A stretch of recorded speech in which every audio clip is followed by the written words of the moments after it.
And we are back. Yeah, look at Back that. again. After a solid week and absolutely zero technical difficulties, we are back. Just a couple. Just a couple. Exciting Just a week couple. though. A totally exciting week it was. How was your week? My week was pretty great. I've started doing some fun stuff in my free time. So now I go to a theater down in Seattle proper, and actually like during their shows at night, like I'll bartend for them. It's a lot of fun. Meet a lot of cool people. Nice. Um, Yeah. and then actually this week, like 2 days ago, I was taking my dog for a walk, and a woman came out of her front door and she was like, "Can I pet your dog?" And that's strange in Seattle. People aren't normally that friendly. And so she just comes out to pet Hazel, and we got to talking for like 2 hours. And it turns out this woman has all the same interests as me. She wants to learn how to play Dungeons and Dragons. She wants to try bouldering, which is like my pastime and hobby. She loves playing board games. And then she went to school in Ohio, which is where I grew up. And she's like, "Yeah, and I'm retired now." She's like 70 years old. And I was like, "Well, what did you do before you retired?" She was like, "Oh, I worked for Boeing. I was in network security." She's like, "What do you do?" And I was like, "I work in cybersecurity." So I'm pretty sure I've got my own Mandela effect that crammed an alternate universe me into Dude, the same neighborhood. that's fantastic. Well, it sounds like great things going on over there. Apparently, it's graduation week for a lot of students. So congratulations to all those kids out there that are walking across stages. We are looking to hire you. Yes, In fact, we this want is a great you. opportunity for us to pump our career page. And so, if you are in the cybersecurity industry or looking to break in, we have a wide variety of opportunities if you visit guidepointsecurity.com/careers. guidepointsecurity.com/careers. And also, Oh, are you applying right now, yeah, Tristan? I'm gonna Is go that apply what's for happening? yeah, I'm gonna go apply for a job right now. Perfect. Good Um, job.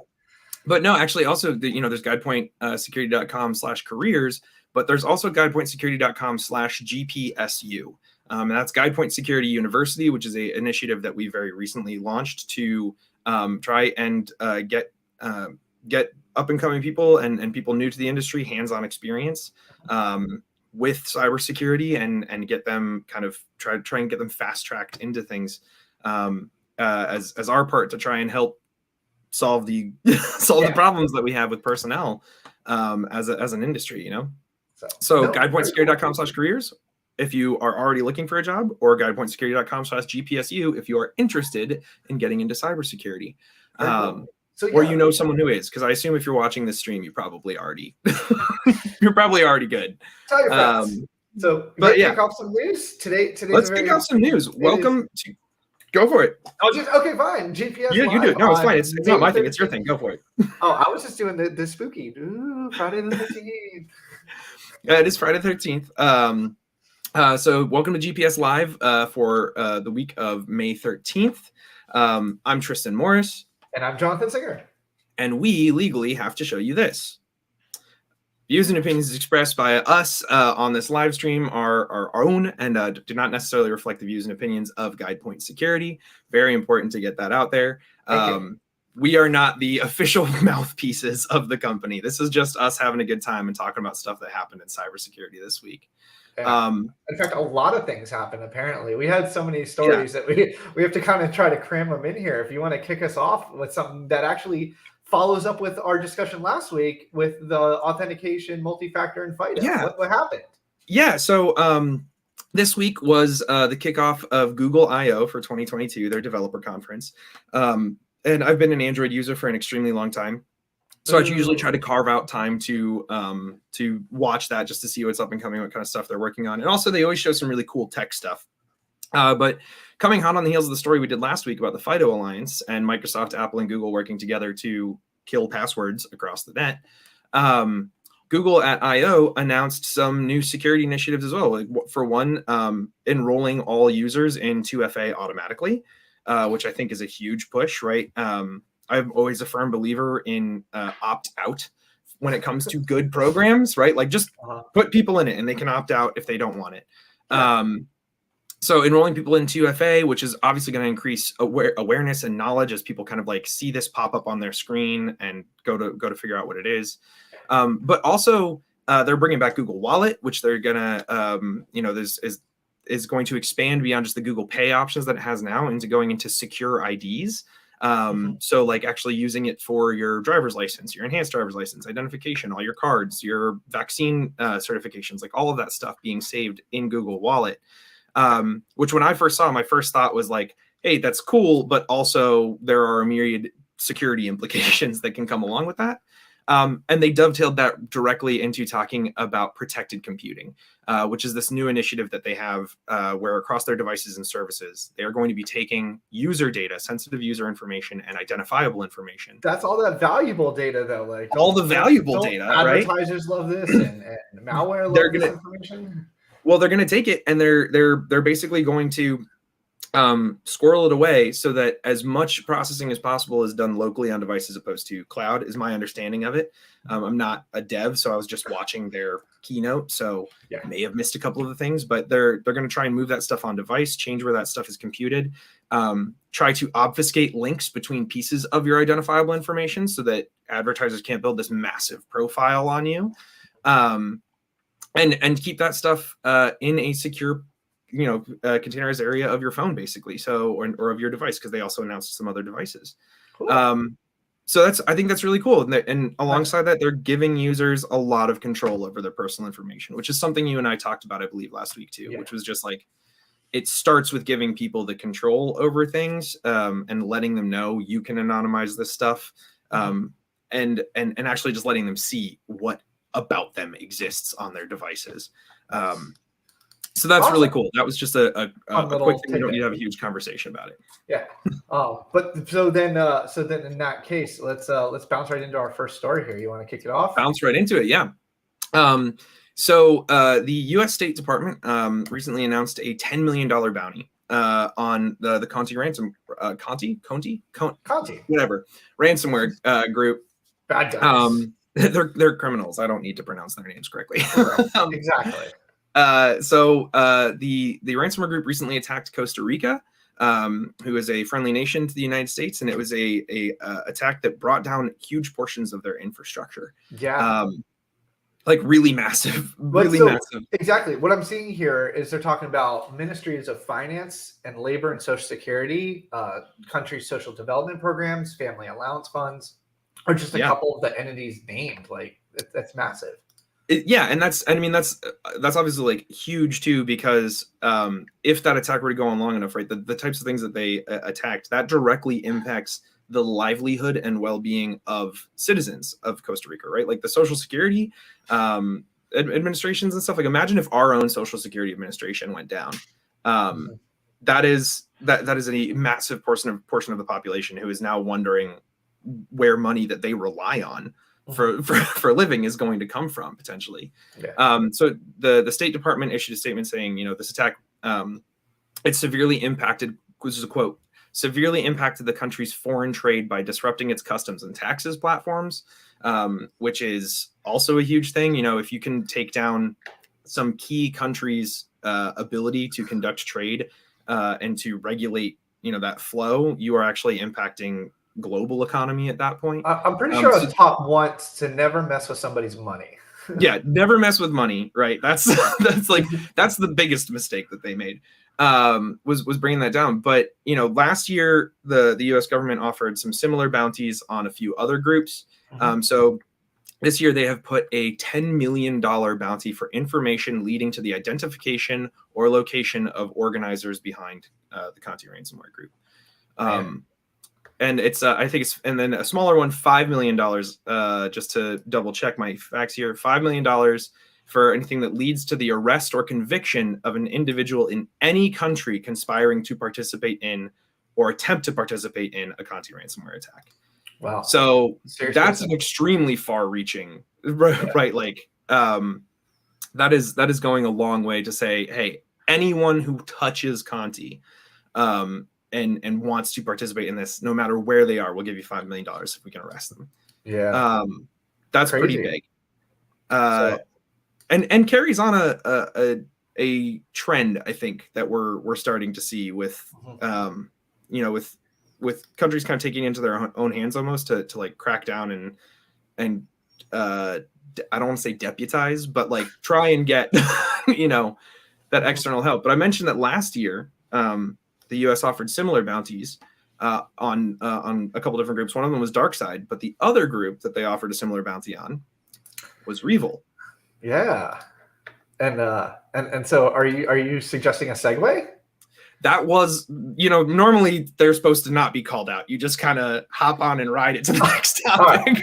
Right. While I mess up our scheduled programming for today, this does bring us into an interesting article that we have here, that fresh ransomware samples are indicating that REvil is back, right? And just like you said, there were members of REvil that were arrested earlier this year, in fact, January. Over a dozen members that were arrested by Russian law enforcement. But according to some security research, what's happening now is we're starting to see samples land on VirusTotal, which is very interesting. And I'm quoting the article here, that it's reinforcing the likelihood that the threat group has reemerged. So some of the things that they're noticing is earlier back in April, the reemergence of infrastructure used by REvil. In fact, there was hints at operations in Tor that were being discovered, and REvil leak site, one that's used to show the different breaches and what data they're selling and available and stuff like that, has also been discovered by security researchers. We're seeing this group potentially come back to life, and it was scary enough when we were dealing with them for a couple of years. What do you think we need to be considering when it comes to clearly these very, very powerful ransomware groups? Well, I think it's interesting, just coming off of the last story, right? The bounties were put out last year on stuff like this. REvil went away, which I realized I said REvil when I said it earlier. So we're going to call that out and then pretend it didn't happen.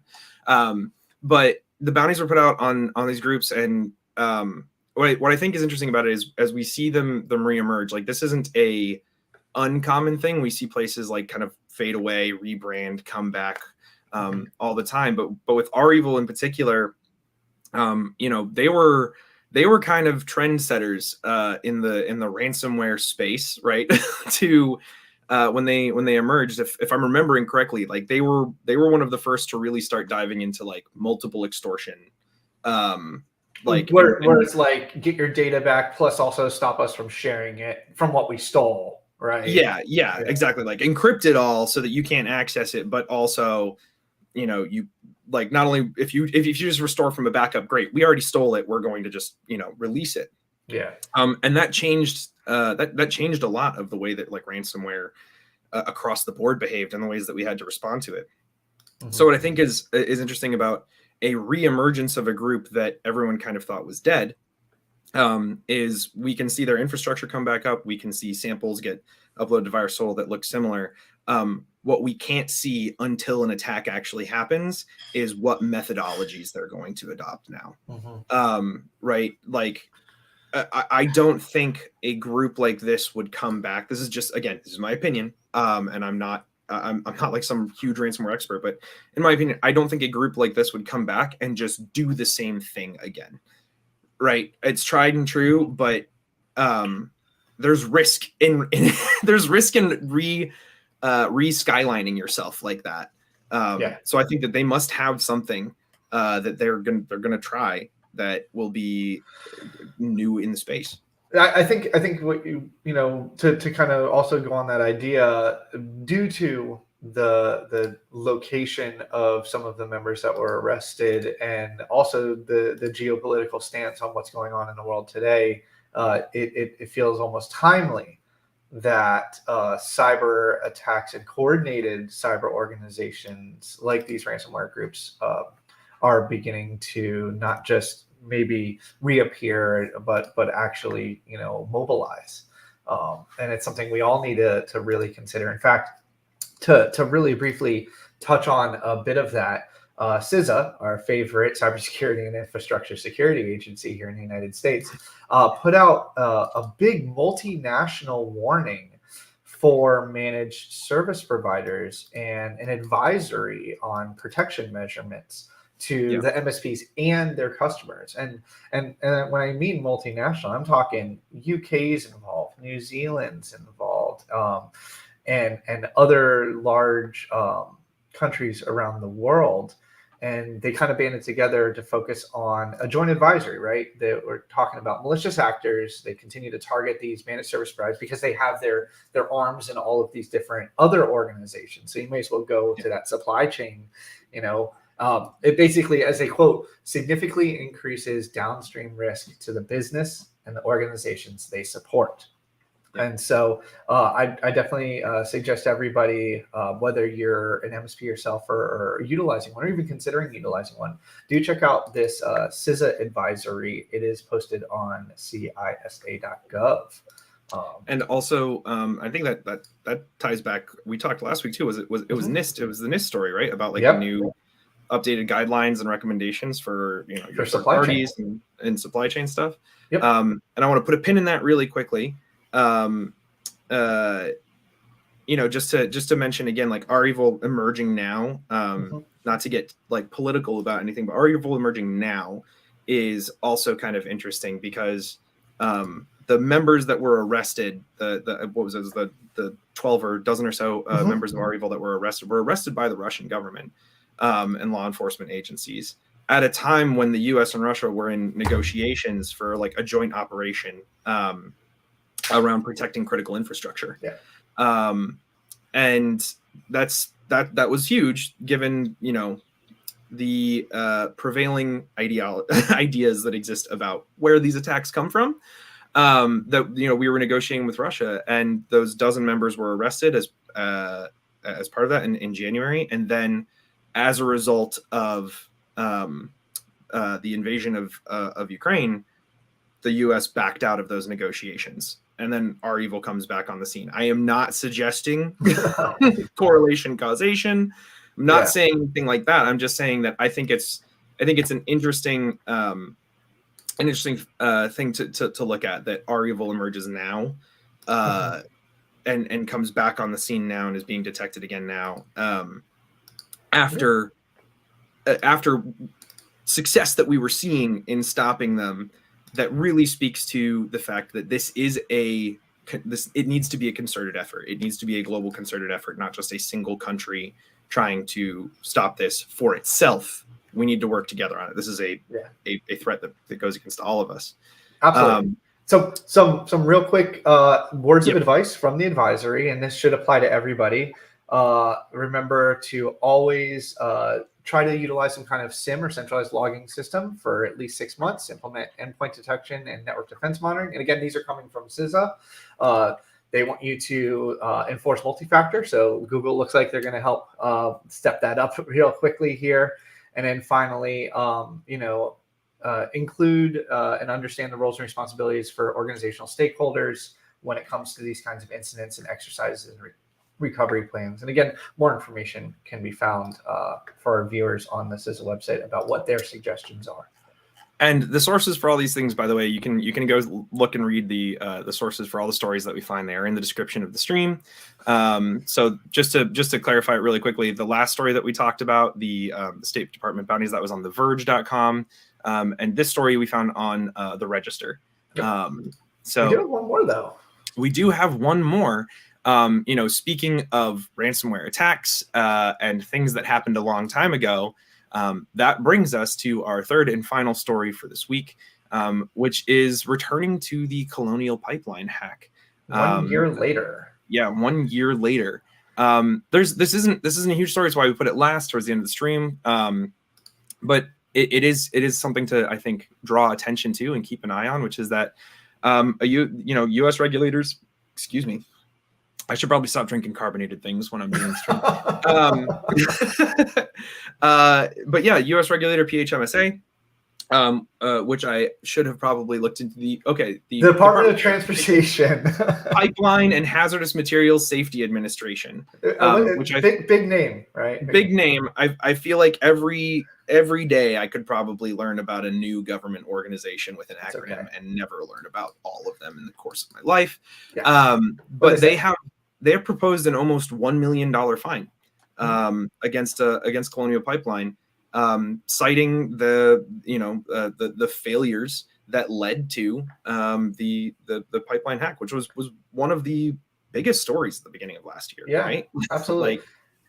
Like, so they use these words, right? So they said that they didn't adequately plan and prepare for a manual restart and shutdown operation, and that's what contributed to the national impacts as the pipeline remained out of service.